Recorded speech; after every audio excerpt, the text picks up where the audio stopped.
Remue ménage. Remue ménage.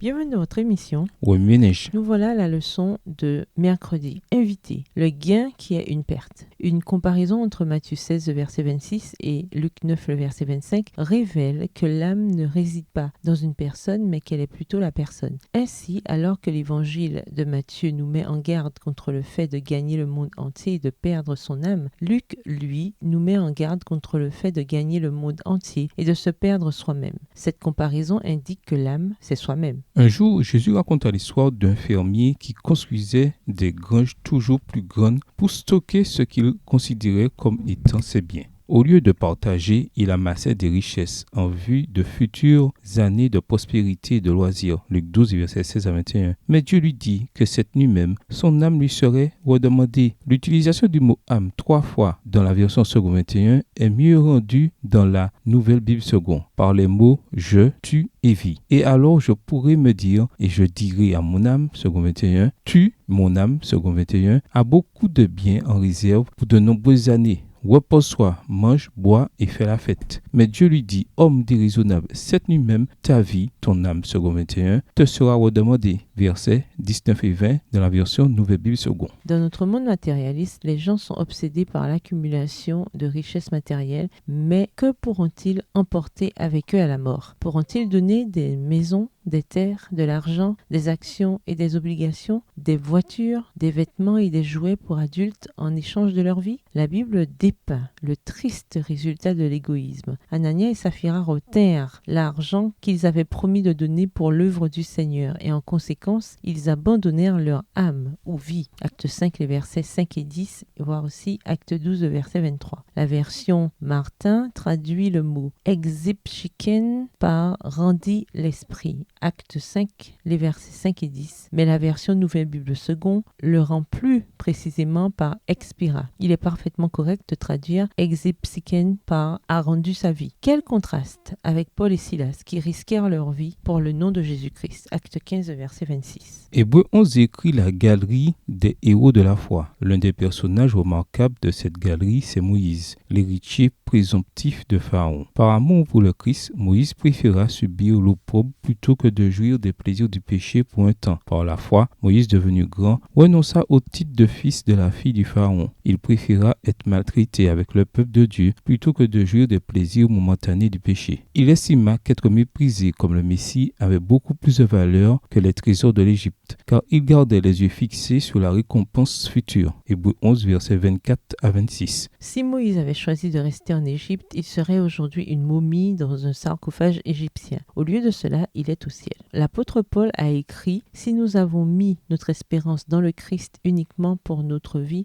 alors nous sommes les plus à plaindre de tous les hommes. » 1 Corinthiens 15, verset 19. Paul n'aurait pas fait une telle déclaration s'il croyait que les êtres humains ont des âmes éternelles. Ce que nous avons dans cette vie est temporel, mais ce que nous aurons dans la vie future avec le Christ est éternel. Voir 2 Corinthiens 4, les versets 16 à 18. Ménage, méditez de nouveau Genèse chapitre 3. Où voyez-vous Jésus dans ce passage? Que vous dit Jésus à propos de vos objectifs de carrière et de votre trajectoire professionnelle? Que vous dit-il par ce texte? Comment pouvez-vous donner à Jésus la permission d'accéder à tous les secteurs de votre vie? En quoi voyez-vous Jésus différemment ou le voyez-vous de nouveau? Comment réagissez-vous en voyant Jésus de cette manière? Au revoir. Et à demain si Dieu veut. Remue ménage. Remue ménage.